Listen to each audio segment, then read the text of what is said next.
Assalamualaikum warahmatullahi wabarakatuh. Selamat siang Bapak Ibu sekalian.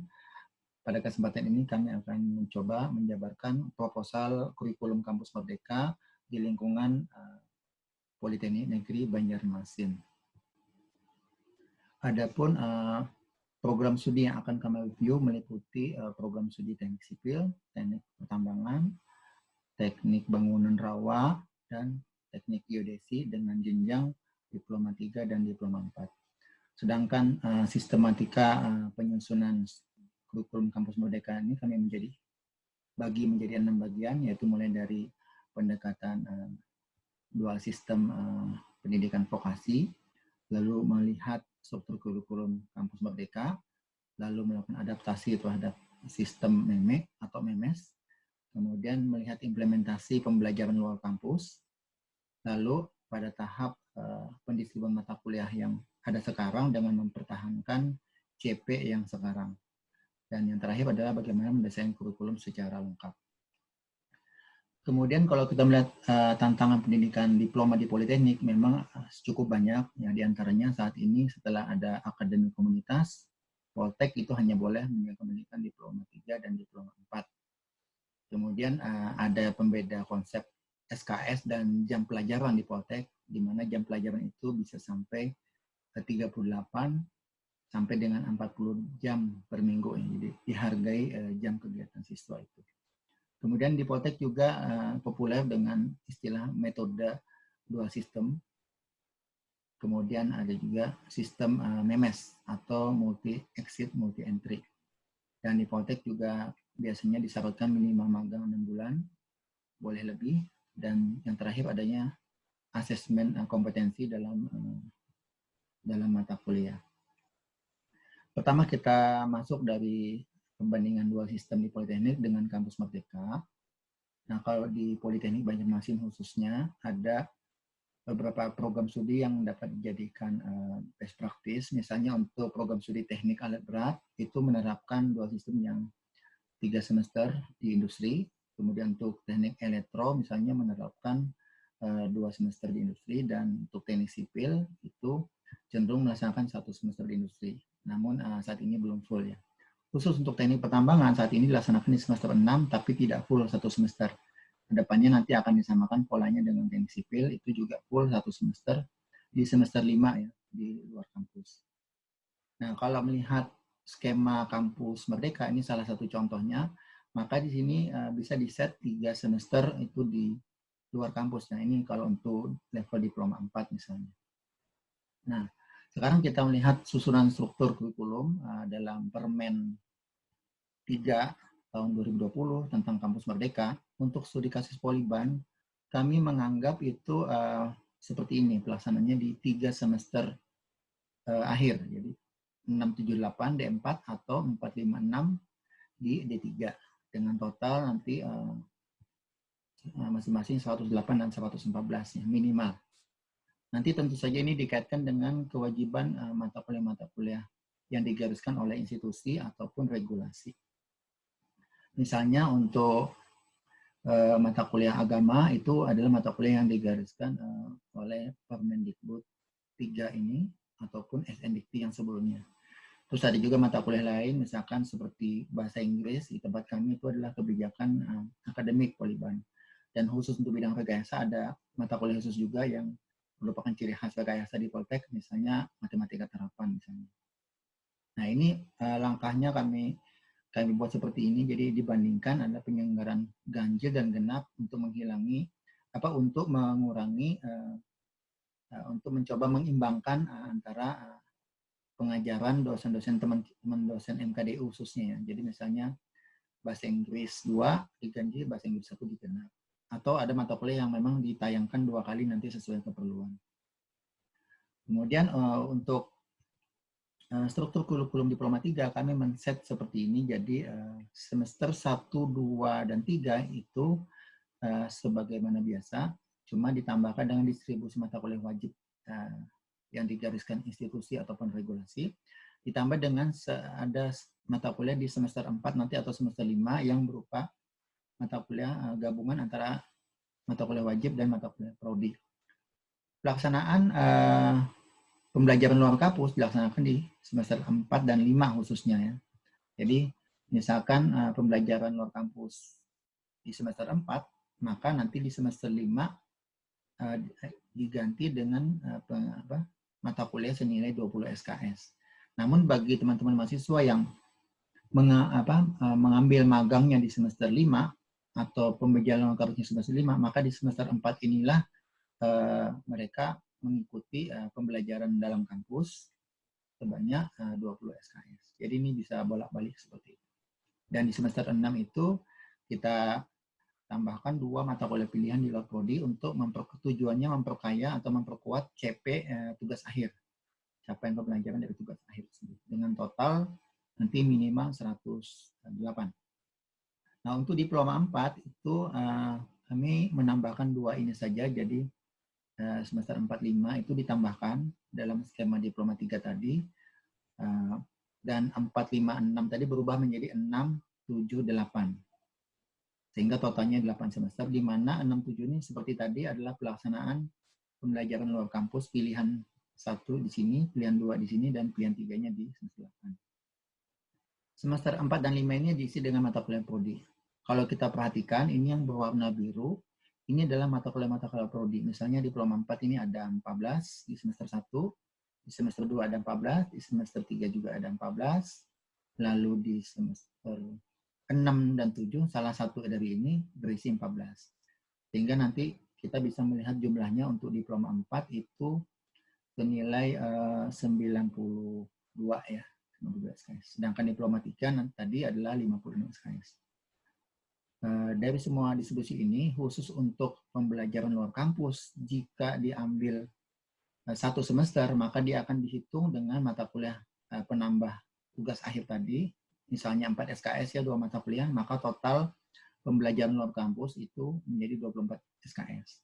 Namun jika siswa atau mahasiswa itu mengambil PLK itu 2 semester atau 12 bulan, maka nanti pembelajaran luar kampusnya dianggap sudah gabung di sini 40 SKS dan tidak perlu lagi mengambil mata kuliah di luar prodi untuk memperkuat tugas akhir.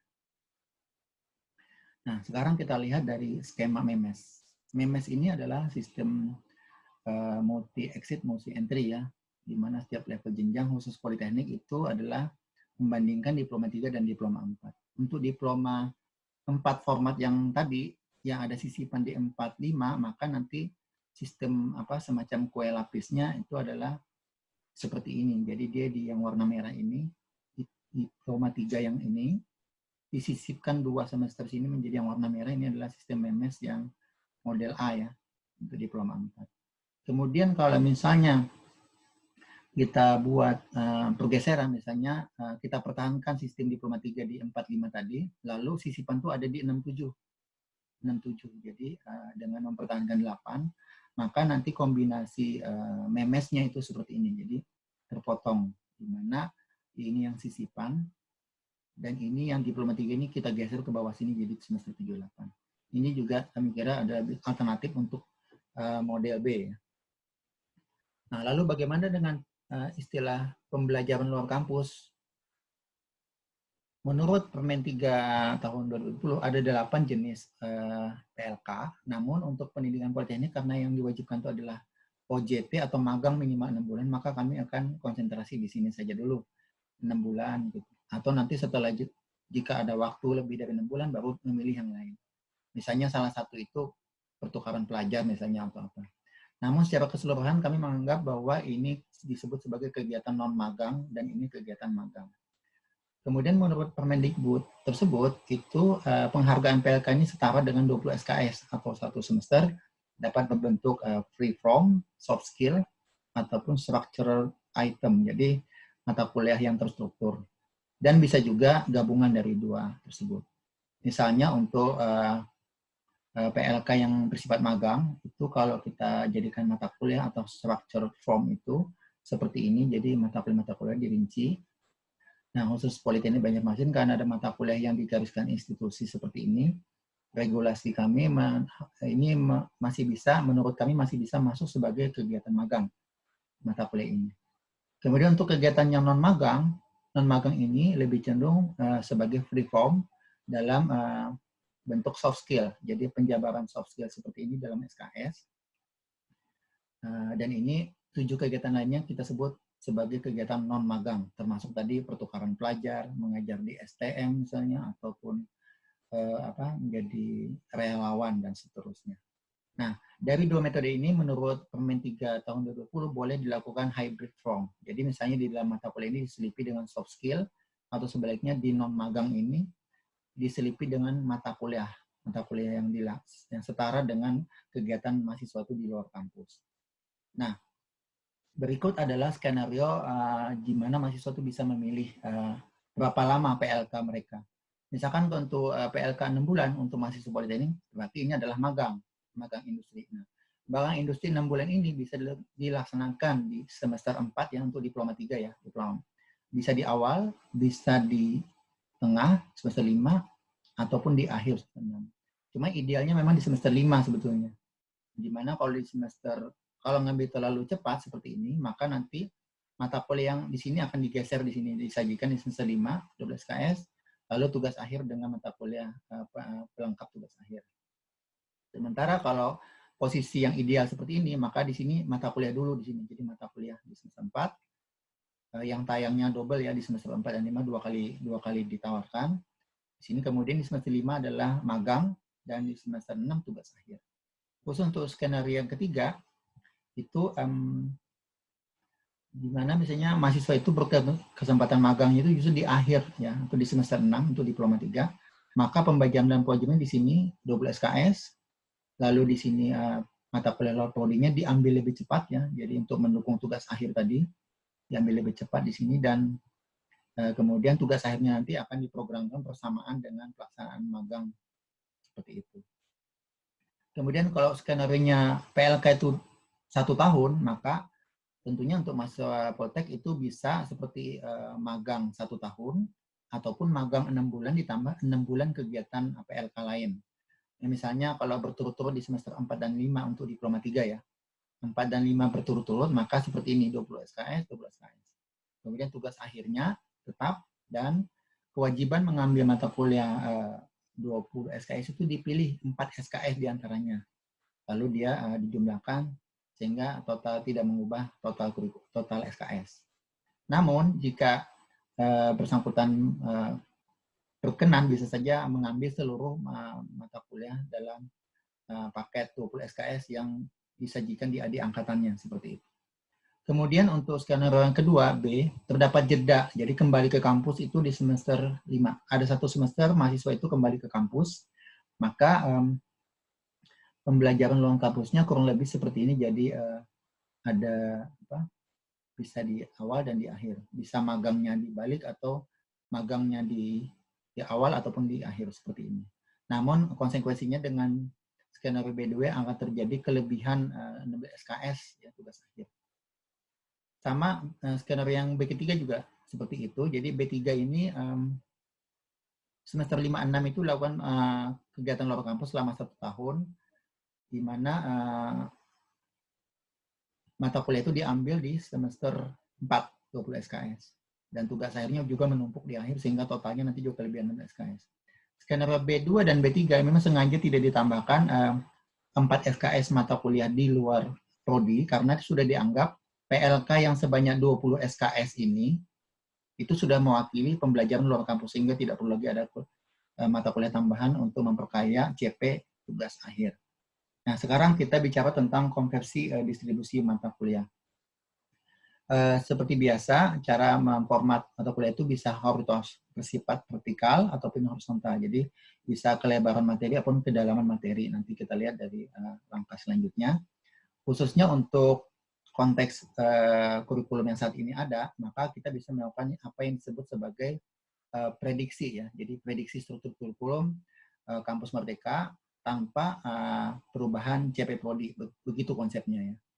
Lalu pertama kita melihat struktur kurikulum yang sekarang ada, kemudian kita identifikasi mana daftar mata kuliah tertentu ya, jadi dikategorikan, lalu dilakukan konversi dan merger ya beberapa mata kuliah karena ada penyusutan jumlah SKS ya untuk mata kuliah inti prodi tadi yang berwarna biru. Misalnya untuk studi kasus poli di tempat kami itu itu diploma 3-nya 56 SKS, diploma 4-nya 90 SKS misalnya. Setelah itu baru dilakukan rekonstruksi ulang mata kuliah tersebut per kategori ya.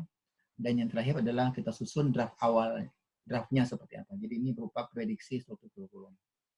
Nah, nanti pada saat tahap desain kurikulum lengkap, baru kita memuat prediksi struktur kurikulum ini sebagai tahapan atau langkah ke-6 atau ke-7.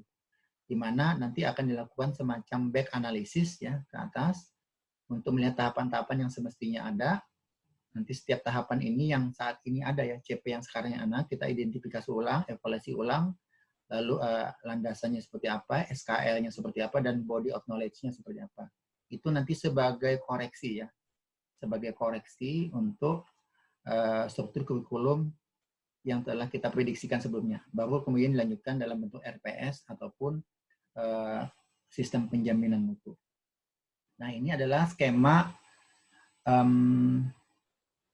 cara menyusun CP ya, mulai dari profil lulusan, CP, mata kuliah, dan nanti RPS. Ataupun dengan skema seperti ini juga boleh. Jadi CP itu diperoleh dari stakeholder, kemudian nanti ada bahan kajian dan pembentukan mata kuliah dan seterusnya RPS. Nah, untuk SKL sendiri, Dikti telah menggariskan bahwa untuk dua yang di kiri ini, sikap dan keterampilan umum telah ditentukan. Jadi prodi itu tinggal pengetahuan ini saja dan khusus umum dan khusus saja. Jadi ini yang kita formulasikan di dalam prodi. Dan setelah CP pemetaan CP itu dapat dijabarkan dalam pertama identifikasi profil lulusan berdasarkan jabatan ya, jabatan di asosiasi yang kompeten. Kemudian unit-unit kompetensi itu kita identifikasi yang mana yang sebagai perangkat kompetensi lulusan, dan nanti yang tidak kalah pentingnya adalah bagaimana skema body of knowledge itu disusun secara detail untuk kemudian masuk ke rincian alur kurikulum dan perumusan silabus. Tentunya ini adalah pekerjaan yang cukup berat pada saat back analysis. Kemudian tahapan CPL Prodi ini tentunya nanti akan diturunkan dalam CP mata kuliah. Jadi seperti ini, diturunkan dalam CP mata kuliah atau CPMK. Nanti CPMK juga akan diturunkan lagi sub CPMK, di mana di sini kita melihat kedalaman materi atau keluasan atau kelebaran materi. Nanti bisa menggunakan taksonomi Bloom ataupun taksonomi Anderson ya untuk tingkat kesulitan ataupun kedalaman materinya. Nah, jika itu telah kita lakukan, maka kita akan memperoleh struktur kurikulum final kampus Merdeka, khususnya untuk diploma 3 dan diploma 4 di Politeknik Banjarmasin. Untuk menyusun itu, kami memang mengambil rujukan dari Permen 3 khususnya, Permen 3 2020 tentang kampus Merdeka, yang kami baca sekitar bulan Maret. Kemudian buku saku ini terbit lebih awal, ini kalau tidak salah Januari sudah terbit, atau awal Februari sudah kami pelajari. Dan kemudian yang baru saja keluar ini adalah bulan April kemarin adalah buku panduan. Ini adalah rincian yang lebih detail bagaimana kita dipandu tentang membuat kurikulum kampus Merdeka, menyusun kampus Merdeka. Nah, kemudian untuk khusus pendidikan politeknik itu panduan kurikulum pendidikan vokasi kami mengacu yang terbaru yaitu yang 2016 yang dilakukan oleh Dikti, waktu itu masih Ristek Dikti ya. Dan juga ini ada kurikulum perguruan tinggi secara keseluruhan atau secara umum, itu adalah kurikulum 4.0 perguruan tinggi ya. Ini juga dikeluarkan oleh Ristek Dikti pada tahun 2018. Demikian kira-kira pemaparan proposal kurikulum kampus Merdeka di tempat kami.